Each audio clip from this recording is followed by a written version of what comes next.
सभी लोगों को जय मसीह की। ये समय हम लोग प्रभु के वचन को सीखें, प्रार्थना करें, हम लोग प्रभु से सहायता मांगे। अनुग्रहकारी दयालु प्रभु, हम आपको धन्यवाद देते हुए आपके पास आते हैं। सारी सृष्टि के मालिक, सारी सृष्टि के रक्षक आप हैं। आपके ज्ञान में, आपकी बुद्धि में, आपकी प्रशंसा में हमें बढ़ने के लिए सहायता करें।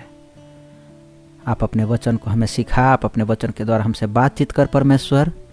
हमारे हृदय को, हमारे बुद्धि को खोले प्रभु, हम आपके वचन को सीखने पाए। आपकी महिमा और प्रशंसा करें। यीशु प्रभु के नाम से प्रार्थना करते हैं पिता, आमीन। ये समय हम लोग प्रभु के वचन को सीखे।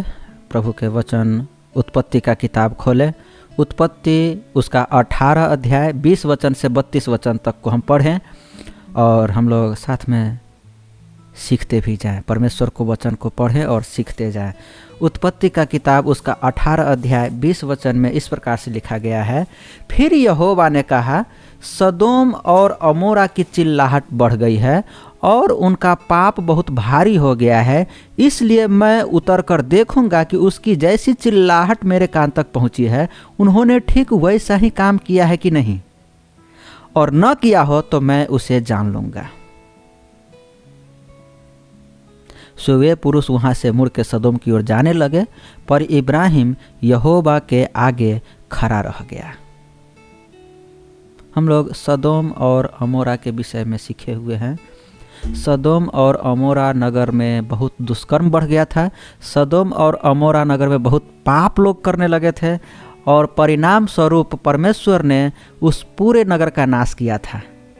सिर्फ लूत और उसके परिवार को परमेश्वर ने बचा लिया, बाकी पूरा नगर जलकर राख हो गया। उस घटना से पहले की ये वृत्तांत है। सदोम और अमोरा नगर में पाप बढ़ गई थी। परमेश्वर खुद वहाँ देखने के लिए और खुद वहाँ परखने के लिए जाने की प्लान कर रहे थे, वहाँ देखने की योजना बना रहे थे। और पता नहीं, हो सकता है परमेश्वर उसे नष्ट करने की योजना वहीं से बना रहे हो, और हो सकता है इब्राहिम वहाँ हो और इब्राहिम उस योजना को थोड़ा बहुत जाना हो कि हो सकता है परमेश्वर उस नगर को नाश करे। अब यहाँ जब बातें आती है तब यहाँ इब्राहिम परमेश्वर के समीप जाकर कहने लगा, क्या सचमुच दुष्ट के संग धर्मी को भी नाश करेगा? कदाचित उस नगर में 50 धर्मी हो तो तू क्या सचमुच उस स्थान को नाश करेगा और उन 50 धर्मियों के कारण उसे न छोड़ेगा? इस प्रकार का काम करना तुझसे दूर रहे कि तू दुष्ट के संग धर्मी का भी मार डाले और धर्मी और दुष्ट दोनों की एक ही दशा हो। यह तुझसे दूर रहे। क्या सारी पृथ्वी का न्याय न करे? वो परमेश्वर का दास अब्राहम परमेश्वर से सवाल इस प्रकार करता है कि सारा पृथ्वी का न्याय करने वाला क्या न्याय नहीं करेगा? दुष्ट के संग धर्मी को भी मार डालेगा। यह प्रकार का काम तुमसे दूर रहे। क्या उस नगर में 50 यदि धर्मी मिलेगा तो तू कुछ क्या तू उस नगर को नाश कर देगा? लेकिन परमेश्वर ने यहाँ आगे के वचन में लिखा गया, परमेश्वर ने उससे कहा, सदोम में यदि 50 धर्मी मिले तो उनके कारण उस सारे स्थान को छोड़ूंगा। फिर इब्राहिम ने कहा, हे प्रभु सुन, मैं तो मिट्टी और राख हूं, तो भी मैंने इतनी ढिठाई की कि तुझसे बातें करूं। कदाचित उन 50 धर्मियों में 5 घट जाए तो क्या तू 5 ही के घटने के कारण उस सारे नगर का नाश करेगा? वहां तो बात थी 50 की, लेकिन यहाँ अब इब्राहिम ऐसा बोल रहा है, यदि 50 नहीं होगा, वहीं 45 ही होगा, तो क्या उस सारे नगर का नाश कर देगा? परमेश्वर ने कहा, यदि मुझे उसमें 45 भी मिले तो भी उसका नाश न करूंगा। यदि उस नगर में 45 भी धर्मी मिले तो उस नगर को नाश परमेश्वर न करने के लिए कहा कि यदि 45 भी होगा तो हम उसका नाश न करेंगे। मेरे प्यारो, हम एक बात इसमें क्या सीखते हैं कि यदि 50 या 45 भी धर्मी होता है हमारे नगर में, हमारा नगर नाश न होगा। और यदि हमारा नगर नाश हो रहा है, हमारा नगर बुराइयों में बढ़ गया, हमारा नगर पर बहुत भारी विपत्ति आती है, इसका मतलब है कि हमारे नगर में धर्मी लोग नहीं हैं। यदि वो लोग कहते हैं कि ठीक है, हाँ मैं धर्मी हूँ, मैं बहुत बड़ा धर्मी हूँ, मैं बहुत बड़ा काम करता हूँ। आप लोग बहुत बातें को समझ रहे होंगे किस प्रकार का धर्म आजकल चल रहा है, लेकिन फिर भी विपत्तियां बढ़ रही है। समझना है कि धर्म ही नहीं है, वो धर्म नहीं है, उसको बोलते हैं पाखंड। धर्म का चोला पहनना, अपने आप को धर्मी दिखाना। बहुत सारे लोग अपने आप को धर्मी दिखाते हैं, पता है क्यों? मैंने इस बात को जाना है। बहुत सारे लोग धार्मिक क्रियाकलाप करते रहते हैं, कुछ हैं जो सच में करते हैं। बहुत लोग अपने दुष्कर्म को छुपाने के लिए धार्मिक काम करते हैं, अपने पापों को छिपाने के लिए वो धार्मिक काम करते हैं। उसे ऐसा लगता है कि यदि मैं धार्मिक काम करूंगा तो लोग मेरे पापों को उजागर न करेंगे, मेरा पाप दबा रहेगा। लेकिन स्वर्ग में सीसीटीवी कैमरा लगा है। वो कैमरा, परमेश्वर का नजर पूरी सृष्टि को देखता है, कौन क्या करता है। हमारे पाप दिखने को आता है परमेश्वर की नजर में। यहां 45 की बात है, 45 होगा तो क्या तो नाश नहीं करेगा? तो परमेश्वर कहते हैं कि नहीं नाश करूंगा। यदि 45 भी होगा तो नहीं नाश करेंगे। फिर अब्राहम ने उसे इस प्रकार की बात की, कदाचित वहां 40 मिले। परमेश्वर ने कहा मैं वहां 40 के कारण उसे नाश नहीं करूंगा। इब्राहिम बोलता है प्रभु क्रोध न कर, तो मैं कुछ और कहूं, कदाचित वहां 30 ही मिले। उसने कहा यदि मुझे वहां 30 भी मिले तो मैं ऐसा न करूंगा।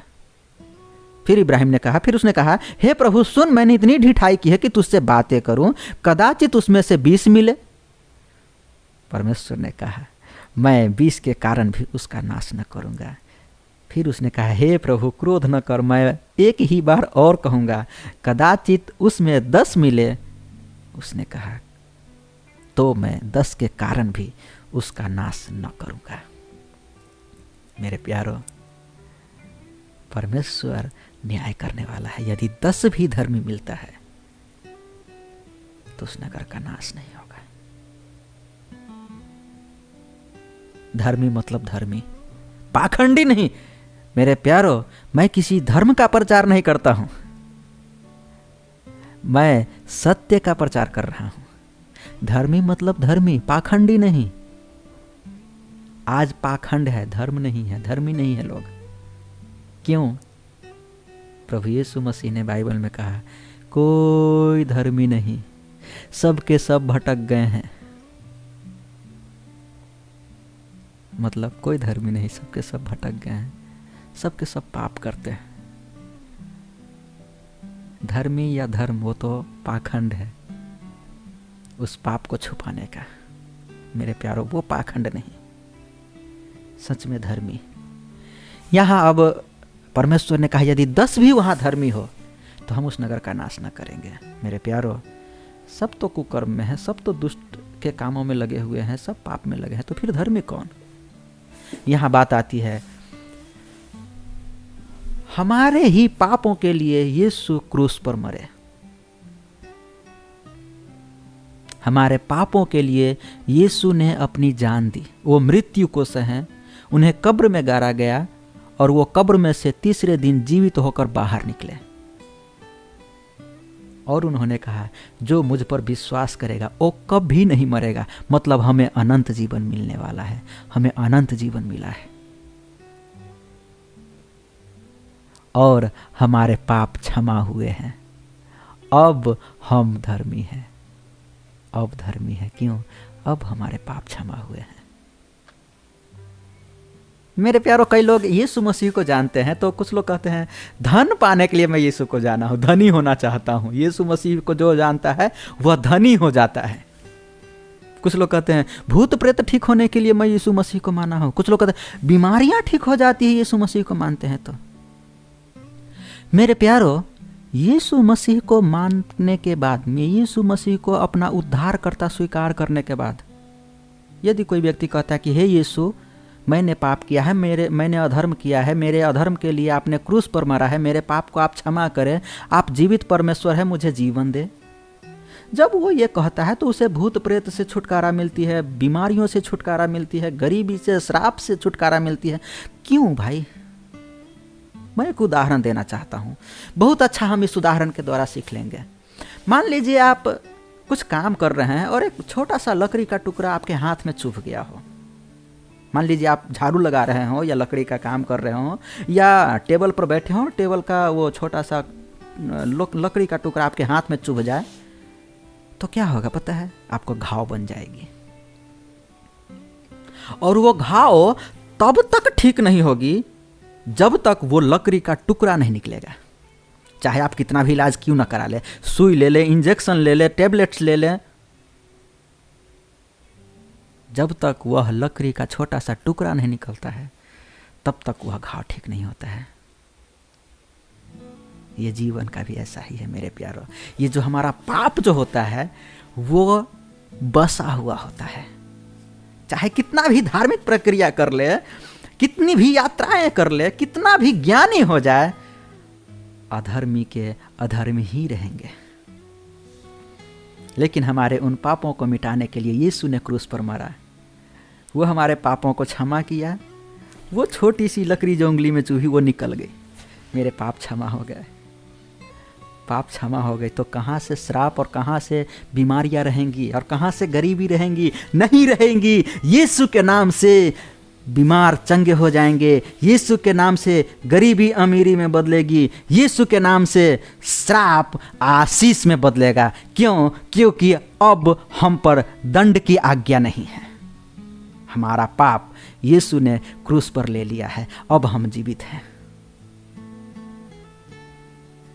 मेरे प्यारो, कई लोग बोलते हैं कि लोभ से लोग यीशु को मानता है। मेरे प्यारो, लोभ नहीं, क्षमा की बात आती है। यीशु ने हमें क्षमा किया है। ऐसा प्यार करने वाला कोई नहीं है, सब लोग सजा देता है, लेकिन यीशु प्यार करने वाले परमेश्वर हैं। यहां परमेश्वर ने क्या कहा कि यदि 10 भी धर्मी हो तो मैं उस नगर को नष्ट न करूंगा। बहुत बहुत अद्भुत बात यहां परमेश्वर के वचन में लिखा गया है।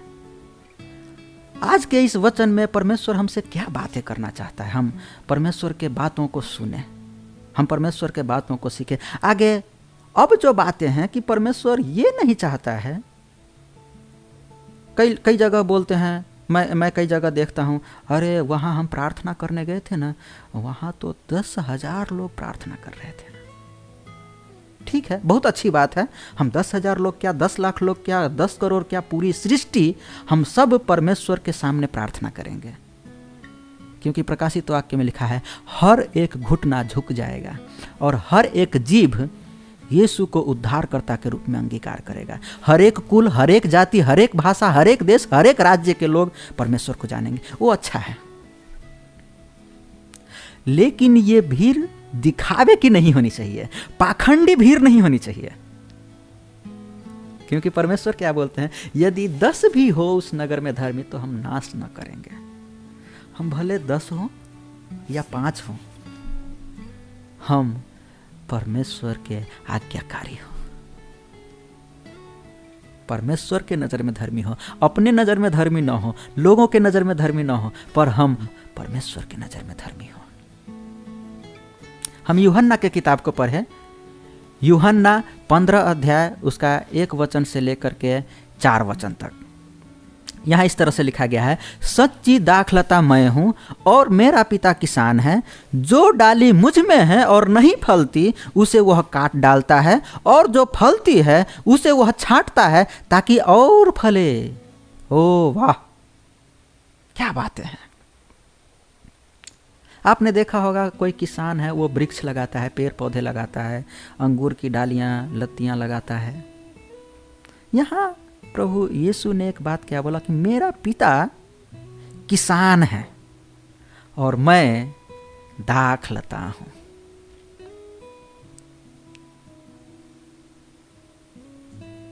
जो डाली मुझ में है और नहीं फलती उसे वह काट डालता है, और जो फलती है उसे वह छांटता है ताकि और फले। मेरे प्यारो, वचन में यहाँ साफ है। किसी किसान को आप देखे होंगे, वो लोग क्या करते हैं, दाख लता लगाते हैं, या हमारे गांव घर में लोग शीशम का पेड़, आम का पेड़ या कुछ कुछ ऐसे लगाते हैं। उसको वृद्धि के लिए क्या करते हैं, उसे काट छांट करते हैं। हमने कई बार देखा है। उसे अपने अपने गांव की भाषा में बोलते हैं पांगना, पांग देते हैं, शीशों को पांग देते हैं ताकि वो बढ़े, वृद्धि करे। यहाँ यही वचन में लिखता है, काट छांट करता है ताकि वह फले, और जो नहीं फलती है उसे वह काट डालता है, हटा डालता है। किसानों को हमने देखा है, कई सारी डालियों को वह काट के फेंक देता है। और कहाँ फेंकता है? वह आग के हवाले होती है, जला दिया जाता है। यीशु ने यहाँ कहा, सच्ची दाखलता मैं हूं, जो डाली मुझ में है नहीं फलती उसे वह काट डालता है। बहुत बड़ा भयानक बात यहां लिखी गई है। यदि 10 भी उस नगर में धर्मी होगा तो उस नगर का नाश नहीं किया जाएगा, और जो डाली मुझ में है और नहीं फलती है उसे वो काट डाला जाएगा। बहुत वचन यहां साफ है। हम यदि प्रभु यीशु को जानते हैं, प्रभु यीशु की बातों को करते हैं, हम उस तरह से फल नहीं लाते हैं, यहां लिखा गया है काट डाला जाएगा और उसे अलग किया जाएगा और उसे नरक के आग में डाला जाएगा। मेरे प्यारो, बहुत ही ये भयानक बातें हैं। आज का जो वचन है, हो सकता है थोड़ा ये लंबा हो, लेकिन मैं कोशिश करता हूं ये बहुत कम समय में मैं इसे करने की। हमें यहां सचेत होने की जरूरत है। परमेश्वर को हमारी जरूरत नहीं है, हमें परमेश्वर की जरूरत है।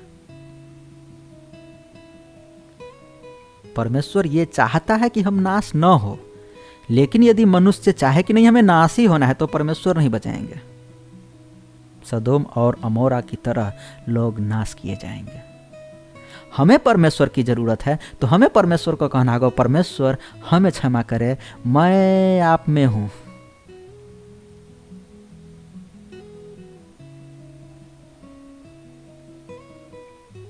हम उस परमेश्वर को धन्यवाद दे, हम उस परमेश्वर में बढ़े। अब यहां एक वस्तु क्या लिखी गई है, आगे के वचन में है, तुम तो उस वचन के कारण जो मैंने तुमसे कहा है शुद्ध हो, तुम मुझ में बने रहो और मैं तुम में। कभी आपने देखा है किसी डाली को अलग और वृक्ष को अलग? ऐसा नहीं होता है। डाली वृक्ष में होता है और वृक्ष डालियों के साथ होता है। यहां प्रभु यीशु मसीह यही बात लोगों को सिखाने की कोशिश कर रहे हैं कि तुम मुझ में बने रहो और मैं तुम में बना रहूंगा, और मेरे कारण तुम शुद्ध हुए हो। यदि तुम मुझ में बना नहीं रहोगे तो तुम फल नहीं ला सकते हो। जरूरत क्या है? हमें प्रभु में बने रहने की। कुछ लोगों को मैंने देखा है, कहते हैं मैं प्रभु यीशु मसीह को जानता हूं, मैं प्रभु यीशु मसीह को जानता हूं, हाँ मेरे घर में बाइबल रखा हुआ है, हाँ मेरे गांव में एक बार फिल्म चलाने आया था, मैं तो यीशु मसीह को जानता हूं। ये हो गई पहले लेवल की बात है। अब दूसरे लेवल की बात है। कुछ लोग कहते हैं मैंने तो पूरा बाइबल पढ़ा है भाई, मैंने तो प्रभु यीशु मसीह को पाप दे दिया अपना, मैंने यीशु मसीह से क्षमा पा लिया, मैंने अनंत जीवन पा लिया, मैंने तो बपतिस्मा भी ले लिया।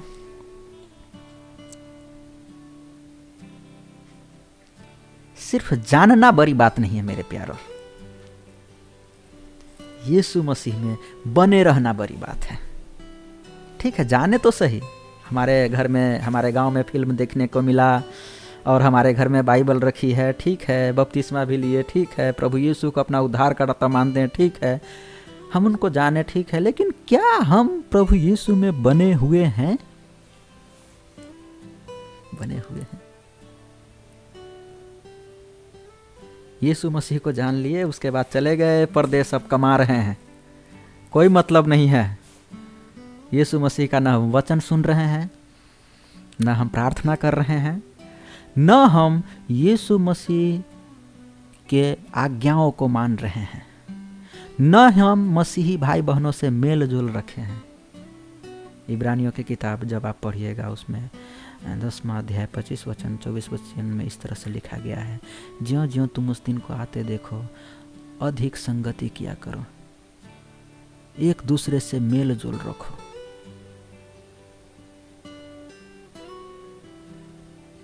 एक दूसरे से हम मेल जोल रखें, हम संगति करें, लोगों के साथ संगति करें। क्यों लोगों के साथ संगति करेंगे?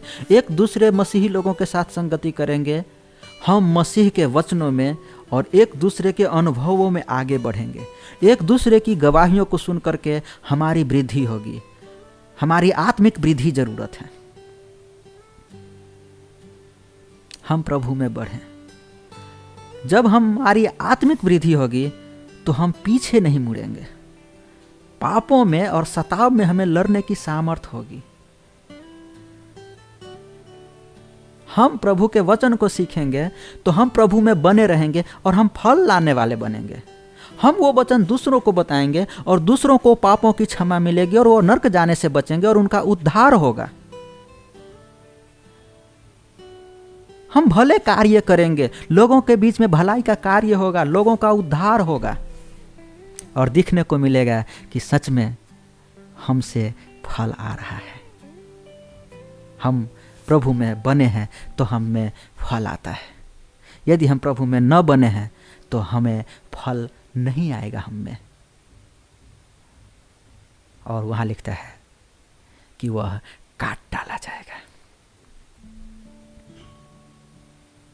यूहन्ना 15 अध्याय उसी 8-9 वचन में पढ़ेंगे। वहां लिखता है, मेरे पिता की महिमा इसी से होती है कि तुम बहुत सा फल लाओ, तब ही तुम मेरे चेले ठहरोगे। हम परमेश्वर की महिमा चाहते हैं तो परमेश्वर की महिमा कैसे होगी? हम बहुत सा फल लाएं। बहुत सारे सेवक बहुत ढंग की बातें कहते हैं। बाइबल में फल की बात में कई जगह लिखे गए, हम में प्रेम हो, हम में शांति हो, हम में आनंद दिखने को मिले, हम में कृपा, धीरज, भलाई, नम्रता, विश्वास, संयम, ये सब दिखने को मिले। ये है पवित्र आत्मा का फल। हमसे लोगों का भला हो, ये है परमेश्वर का फल। हम लोगों को प्रभु में बचा करके लाए, लोग नर्क न जाए, लोग अनंत जीवन का भागी बने, लोगों को पापों की माफ़ी मिले, ये है परमेश्वर का फल। हम परमेश्वर के पास वो फल लें, तब हम उनके चेले ठहरेंगे, नहीं तो नहीं। नहीं तो कैसे चेले ठहरेंगे पता है? मेरे गांव में आए थे लोग, फिल्म दिखाए, हम देखे हुए, हम जानते हैं, तुमसे ज्यादा हम ईसा मसीह को जानते हैं, क्या तू हमको सिखाएगा? जानते हैं, चेले नहीं हैं। मेरे प्यारो, चेला बनना है, जानने वाला नहीं। हम फल लाने वाले बने। हम यदि प्रभु यीशु मसीह में हैं, हम यदि उस वृक्ष में डाली के समान लगे हुए हैं, तो ये डाली फल लाने वाला बने,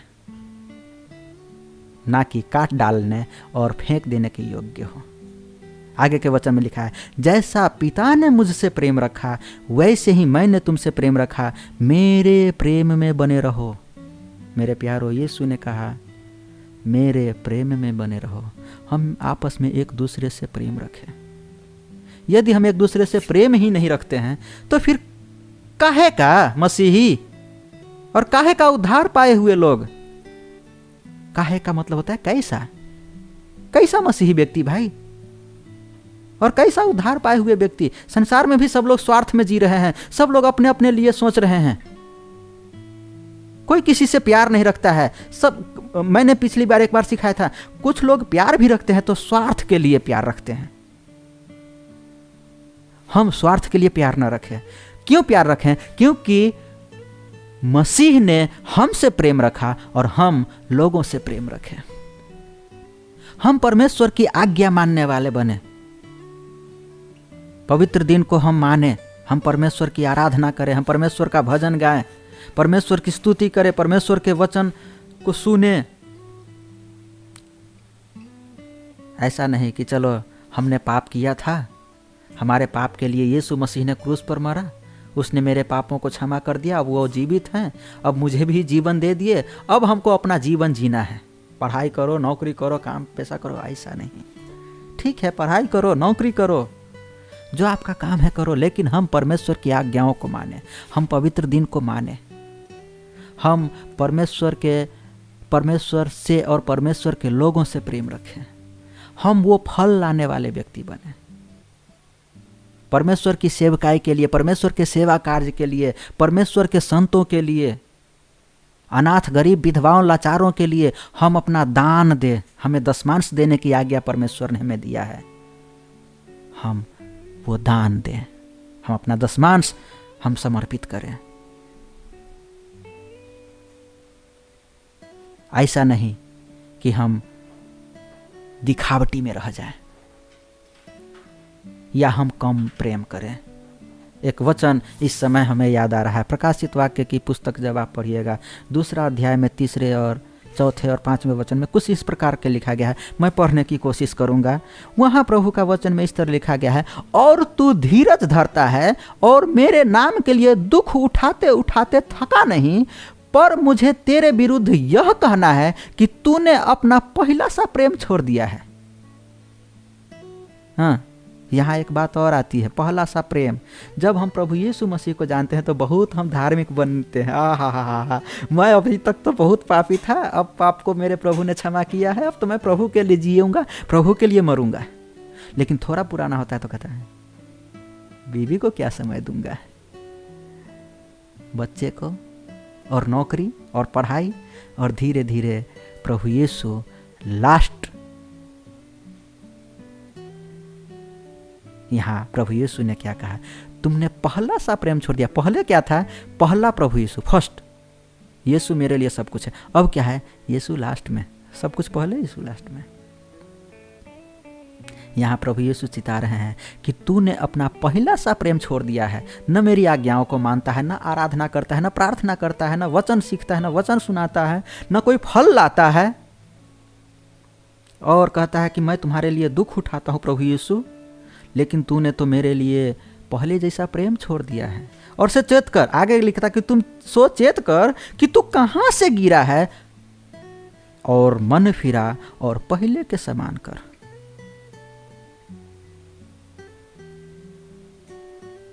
प्रभु का वचन यहां साफ लिखा है, तू याद कर तू कहां से गिरा है।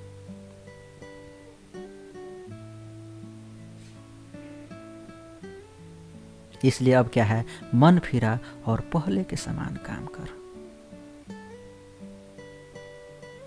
प्रभु यीशु यहाँ चेतावनी दे रहे हैं, ध्यान दे, तू पहले तू कहाँ था, कहाँ से गिरा है, कहाँ थे हम? झूठ बोलते थे, चोरियां, व्यभिचार, निंदा, हत्या, पता नहीं क्या क्या और कौन कौन सी पाप हम लोग कर रहे थे, और अपना जीवन नर्क में लेके जा रहे थे।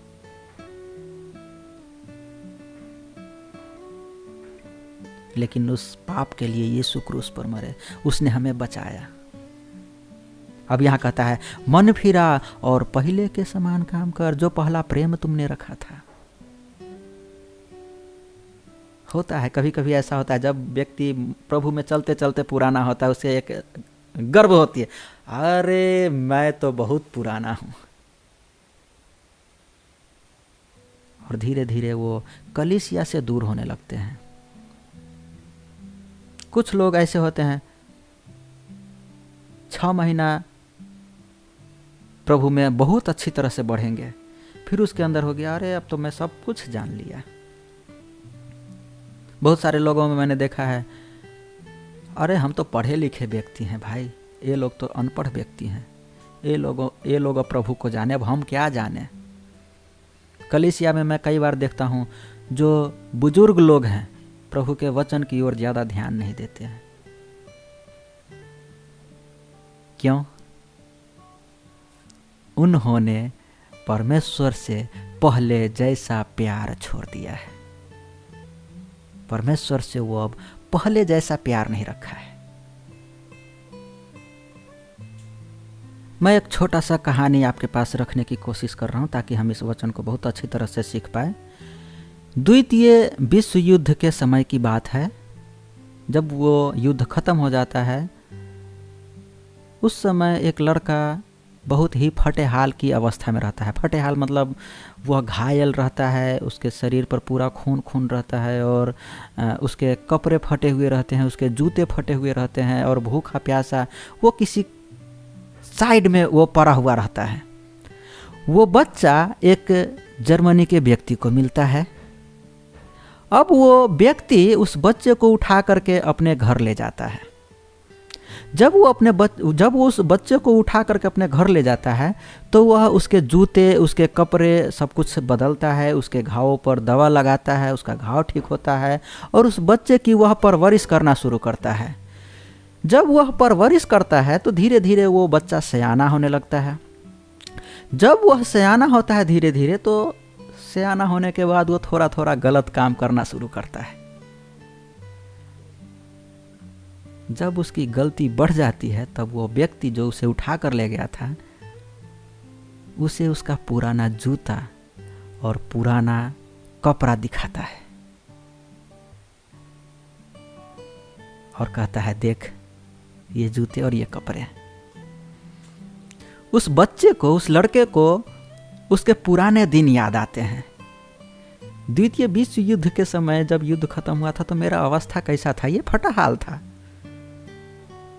इस व्यक्ति ने मुझे संभाला, मुझे भोजन दिया, मुझे वस्त्र दिया, मुझे घर दिया और आज मैं गलत कर रहा हूं। अपने पुराने दिन को याद करता है और वह सचेत हो जाता है। फिर थोड़े दिन के बाद वो ठीक चलता है। फिर थोड़े दिन के बाद वो फिर से वो कुछ गड़बड़ करता है। वो व्यक्ति फिर से उसके पुराने जूते और कपड़े उसे दिखाते हैं। वो जो लड़का है फिर कहता है, सच में मैं कितना भागा हूं, मेरा जीवन कहाँ था। और आज इस व्यक्ति ने मुझे जीवन दिया है, मुझे अच्छा से जीने के लिए, मुझे हर कुछ पूरा कर रहा है, फिर भी मैं बुराइयां कर रहा हूं। वो व्यक्ति फिर से अपना जीवन बदल लेता है और वो अपना जीवन अच्छा बनाता है। यहाँ प्रभु यीशु ने क्या कहा, मन फिरा, तू कहाँ से गिरा है, तू चेत कर, ध्यान दे, तू कहाँ से गिरा है। मैं कई विश्वासियों को देखा हूं और मैं उन्हें याद दिलाने की भी कोशिश करता हूं। याद कीजिए आप कैसे थे। आपके पास चलने के लिए साइकिल तक नहीं थी। कई विश्वासियों को आपके पास तो चलने के लिए एकदम बेकार साइकिल थी। आपके पास रहने के लिए घर नहीं था, भोजन नहीं था खाने के लिए। किसने दिया? यीशु ने दिया। आप कमाते थे, मेहनत करते थे, फिर भी आप श्रापित थे। क्यों थे? पाप चल रहा था जीवन में और उसी पापों को यीशु ने क्षमा किया, पाप खत्म हो गए और आज आशीषित व्यक्ति बने। याद कीजिए कितने पैसे भूत प्रेत में और दुष्टात्माओं में और बीमारी में बिता दिए थे, गंवा दिए थे। कितने पैसे। याद कीजिए उन समय को। याद कीजिए जब भूखे सोते थे। आज यीशु लास्ट बन गया है मेरे लिए। सो याद कर अपने मन को, कैसे थे पहले हम। और यहां कहता है, तू कहां से गिरा है, अपना मन फिरा और पहले समान प्रेम कर। दूसरे एक वचन लिखा गया है प्रकाशित वाक्य 3 अध्याय 15-16 वचन में, मैं तेरे कामों को जानता हूं कि तू न तो ठंडा है और न गर्म है। भला होता कि तू ठंडा या गर्म होता। यहां एक बात और आती है कि ठीक है, अब पहले समान तो प्रेम नहीं है तो क्या है, यहां है न ठंडा है न गर्म है। अब न हम यीशु के भी हैं और हम यीशु के हैं, ऐसा भी नहीं है। हम यीशु मसीह के ही हैं, ऐसा नहीं है। और हम यीशु मसीह के नहीं है भाई, हम अन्य जाति हैं, ऐसा भी नहीं है। तो कैसा है? न ठंडा है न गर्म है। यहां लिखता है तू गुनगुना है। कैसा है? गुनगुना है। न ठंडा है न गर्म है, तू अब क्या है? गुनगुना है। परमेश्वर के वचन में लिखता है और मैं तुझे अपने मुंह से उगलने पर हूं। परमेश्वर चाहता है हम सरगर्म हो जाए। ऐसा नहीं कि हम ना ठंडा रहें ना हम गर्म रहें, गुनगुना रहें, बीच का रहें, नहीं मजा आएगा भाई। हम मसीह में हैं, हम सरगर्मी से रहें। हम मसीह के हैं तो मसीह के हैं। हमें जो परमेश्वर ने आज्ञा दिया हमें उसे अब पूरा करना है, चाहे मेरी जान रहे चाहे मेरी जान न रहे। मेरे प्यारों, मैं एक छोटा सा उदाहरण दूंगा। जब आप उत्पत्ति का 22 अध्याय पढ़ते हैं, वहाँ अब्राहम को एक बात कहा जाता है कि अब्राहम, वो जो तुम्हारा बेटा है उसे तुम होम बलि करके चढ़ा। जब आप प्रभु के वचन को सीखते होंगे उस समय क्या सीखते हैं कि अब्राहम बूढ़ा हो गया था, उसे कोई बच्चा नहीं होता था, उसकी पत्नी बूढ़ी हो गई थी, तब परमेश्वर ने उसे आशीष दिया, उसे एक बेटा पैदा हुआ। और जब बेटा पैदा होता है तो कुछ समय के बाद अब परमेश्वर अब्राहम को कहता है कि वो बेटा मुझे बलि करके चढ़ा। और तब अब्राहम बिना सोच विचार किए जाता है और अपने बेटे इसहाक की वो बलि चढ़ाने जाता है। लेकिन वहाँ इसहाक बच जाता है। परमेश्वर वहाँ एक मेमने का व्यवस्था करता है और वो बलि चढ़ाता है। कंफ्यूजन नहीं, सोच विचार नहीं। परमेश्वर ने जो आज्ञा दिया है वह डिसीजन है, वो सजेशन नहीं है। मैं एक बात बोलता हूं मेरे प्यारो, कई बार कलीसिया के लोग या कलीसिया के पास्टर प्रभु के वचन के द्वारा आपसे बातचीत करते हैं। आप उसे सलाह मत समझिए, उसे निर्देश समझिए। ये निर्देश है परमेश्वर की ओर से, ये मुझे ऑर्डर है। बाइबल में मुझे जो कहा गया है ये निर्देश नहीं, ये निर्देश है, ये सिर्फ सलाह नहीं है। कई बार मैंने विश्वासी लोगों को देखा हूं, पास्टर ने कोई बात उन्हें कहा या कोई बात उन्हें समझ दी, वो सिर्फ उन्हें सलाह मान के रह गए। वो अपने मन की करेंगे या तो किसी और के बातों को बेहतर समझ के करेंगे। और उसका नतीजा क्या निकलता है? बाइबल के विरुद्ध जाना, प्रभु के वचन के विरुद्ध जाना, उसे नुकसान सहना पड़ता है। परमेश्वर का वचन हमारे पास आया, मतलब हमारे पास डिसीजन है।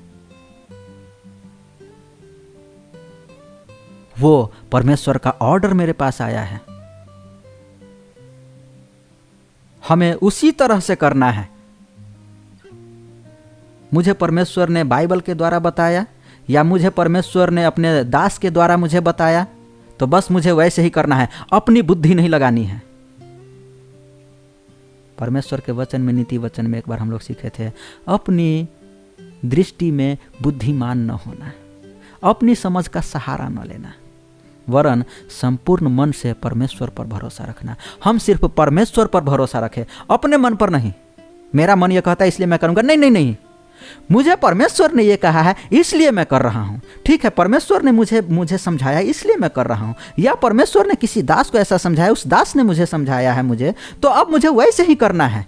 वो डिसीजन था, सजेशन नहीं था।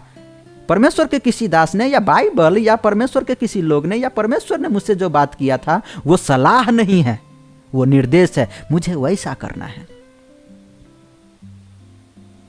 12 अध्याय में एक वचन और लिखा गया है, उत्पत्ति का किताब 12 अध्याय में लिखा गया है, यहोवा ने अब्राहम से कहा, अपने देश और अपनी जन्मभूमि और अपने पिता के घर को छोड़कर उस देश में चला जा जो मैं तुझे दिखाऊंगा, और मैं तुझसे एक बड़ी जाति बनाऊंगा और तुझे आशीष दूंगा और तेरा नाम बड़ा करूंगा और तू आशीष का मूल होगा। परमेश्वर ने अब्राहम से ये बात कहा, अपने देश, अपनी जन्मभूमि और अपने पिता को घर के छोड़ के चला जा। आगे के वचन जब आप पढ़िएगा, अब्राहम ने वैसा ही किया, अपनी देश, अपनी जन्मभूमि, अपनी पिता के घर और अपने देश को छोड़ करके वो चला जाता है। परमेश्वर उसे आशीष देता है और वो आज विश्वास का पिता है। परमेश्वर का आज्ञा सलाह नहीं है, वह डिसीजन है। हमें परमेश्वर की ओर चलना है।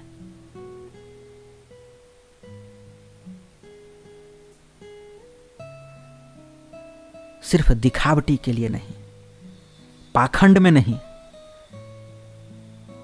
परंतु धर्मी होकर। भले 10 हो कोई बात नहीं है, लेकिन हम परमेश्वर की दृष्टि में धर्मी होकर रहें। 1-2 वचन को हम लोग और पढ़ें। यहोशू का किताब उसका 24 अध्याय में 14 से 18 वचन तक पढ़ें। वहाँ इस तरह से बात लिखा है, इसलिए अब यहोवा का भय मानकर उसकी सेवा खराई और सच्चाई से करो, और जिन देवताओं की सेवा तुम्हारे पुरखा महानद के उस पार और मिस्र में करते थे, उन्हें दूर करके यहोवा की सेवा करो। अब एक ही वस्तु है, हम परमेश्वर की यदि सेवा करें तो हम उनको भय माने और खराई से करें।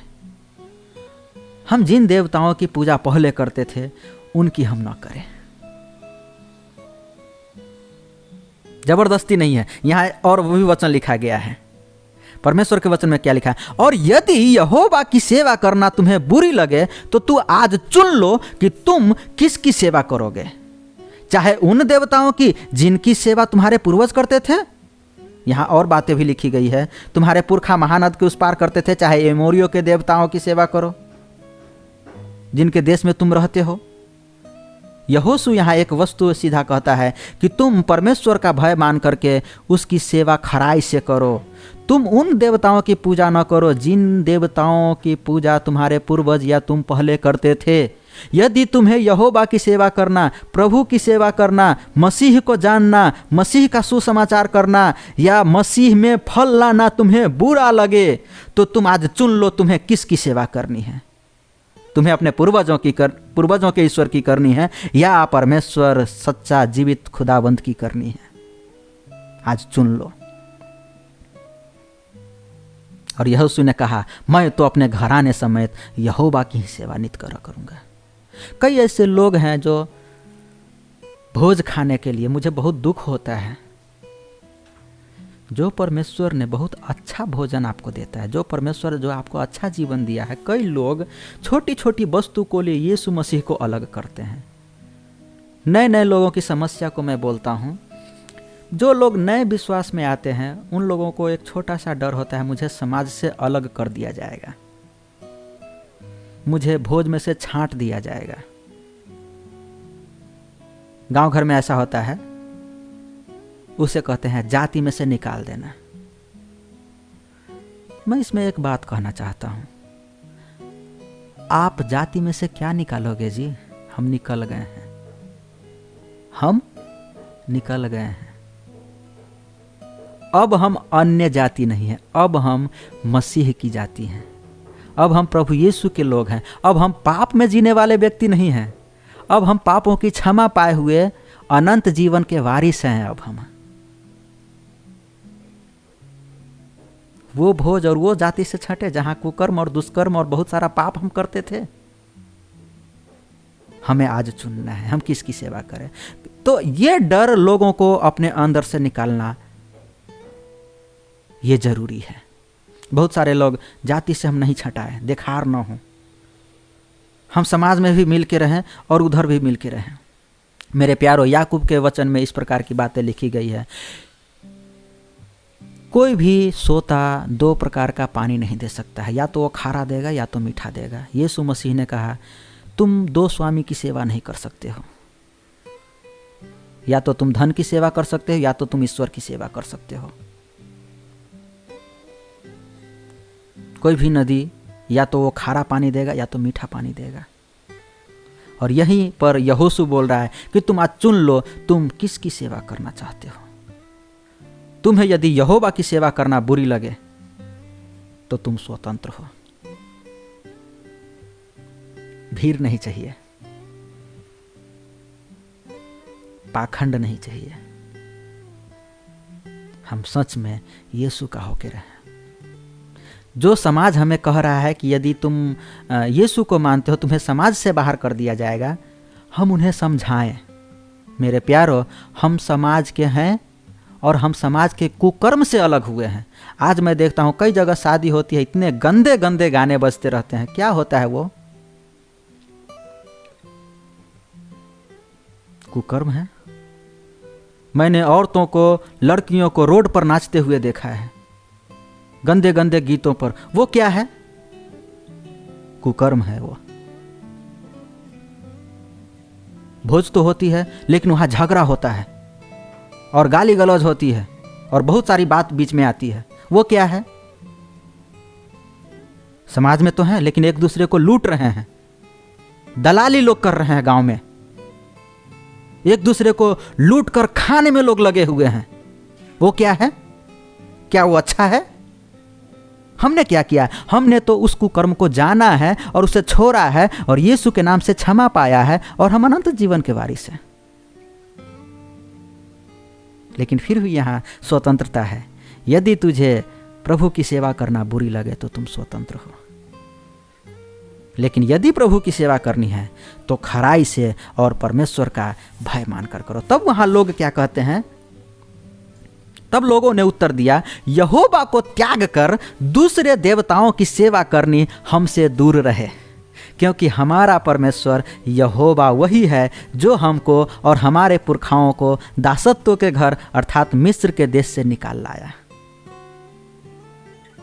हमारे देखते देखते बड़े बड़े आश्चर्य कर्म किए और जिस मार्ग पर और जितनी जातियों के मध्य से हम चले आते थे उन सब में हमारी रक्षा की और हमारे सामने से इस देश में रहने वाले एमोरी आदि सब जातियों को निकाल दिया है। उन लोगों ने यहोशू को जवाब दिया कि हम तो परमेश्वर की ही सेवा करेंगे। क्यों? क्योंकि उसने हमें गुलामी में से निकाल लाया है। मेरे प्यारो, जब आप निर्गमन के पुस्तक में पढ़ेंगे इजरायली लोगों को क्या किया था? मिस्र की गुलामी से निकाला गया था। परमेश्वर ने मूसा के द्वारा उन सभी लोगों को मिस्र की गुलामी में से बाहर लाया। समंदर को 2 भाग उसने कर दिया, समंदर 2 भाग हो गया और सारे लोग सुरक्षित बाहर निकल गए। जंगल में 40 साल परमेश्वर ने आकाश से मन्ना बरसाया और लोग खाकर तृप्त हुए। बहुत बड़े बुरी संकटों से परमेश्वर ने बचाया। लोगों ने कहा, मैं तो परमेश्वर की ही सेवा करूंगा। हमें चुनना है, हम किसकी सेवा करें? हम भी यही कहते हैं, हम परमेश्वर की सेवा करते हैं। क्यों? क्योंकि जिस दिन हम भूखे थे, जिस दिन हम पागलों की तरह भटकते थे, जिस दिन लोगों को भूत प्रेत का सामना करना पड़ रहा था, जिस दिन भूखे सोना पड़ता था, उस दिन से परमेश्वर ने हमें संभाल लिया है। वो परमेश्वर भूखे सोने की नौबत कभी नहीं दी, वो परमेश्वर रोने की नौबत नहीं दी, वो परमेश्वर बीमारियों में जकड़े रहने की नौबत नहीं दी, वो परमेश्वर मृत्यु में से बचाया है, वो परमेश्वर हर एक संकट से हमें बचाया है और हमारी रक्षा किया है। बहुत सारी विपत्तियां आई, उन सब विपत्तियों में परमेश्वर ने बचाया है। हम तो मसीह की ही सेवा करेंगे। मेरे प्यारो, आज और ये समय हम अपने आप को समर्पित करें। मुझे संतान मिले ना मिले, मुझे धन मिले ना मिले, मुझे चंगाई मिले ना मिले, मुझे सुख मिले या ना मिले, लेकिन मुझसे यीशु का प्यार मिल जाए। वो यीशु का प्यार जो उसने सलीब पर दिखाया, हमारे पापों को क्षमा किया और हमें नरक से छुटकारा दिया। हमें वो यीशु का प्यार मिले। हमें मरना भी पड़े तो हम मरे, हम मर जाएंगे। क्यों? क्योंकि मरने के बाद हमारा अनंत जीवन शुरू होगा। लेकिन हम यीशु से प्यार करना ना छोड़ें। हम यीशु से प्यार करें। यीशु, हम आपसे प्यार करते हैं। प्रभु के एक संत ने एक गीत को गाया है, बहुत ही बेहतर। तू है मेरी अग्नि और मैं तुझ में समा जाऊंगा, तू है मेरी अग्नि और मैं तुझ में समा जाऊंगा, तू मेरा सब कुछ है और मैं तेरे लिए जीऊंगा, तू मेरा सब कुछ है और मैं तेरे लिए जीऊंगा। इस समय हम प्रार्थना करें, अपने आप को समर्पित करें। परमेश्वर, हम अपने आप को आपके पास लाते हैं। हमें धन मिले न मिले, सुख शांति समृद्धि चंगाई आशीष मिले न मिले प्रभु, परंतु हमें आपका प्यार मिले, चाहे हमें जान देना पड़े। हम आपके आज्ञाकारी रहें, हम आपकी दृष्टि में धर्मी रहें, हम आपकी महिमा करें। आपके वचन के लिए धन्यवाद देते हैं। आपने हमसे प्यार किया है। हम आपकी स्तुति, आपकी महिमा और आपकी प्रशंसा करते हुए हम आपके मध्य में और आप में रह करके हम जीवन बिताना चाहते हैं, क्योंकि हम आप में हैं तो हम फल लाएंगे। हम आप में हैं तब आप हम में हैं। परमेश्वर का एक वचन कहता है, यदि तुम परमेश्वर के पास आओगे तो वह भी तुम्हारे निकट आएगा। परमेश्वर, आप हमारे निकट आइए, हम आपके निकट आते हैं। परमेश्वर, हम पर कृपा कीजिए। दुनिया में कहीं शांति नहीं है, कहीं आनंद नहीं है, कहीं पापों की क्षमा नहीं है, परंतु आपके पास शांति है, आनंद है, पापों की क्षमा है, अनंत जीवन है। प्रभु, हम पर कृपा करें, आपकी महिमा में उपयोग करें। यीशु प्रभु के नाम से प्रार्थना करते हैं, आमीन।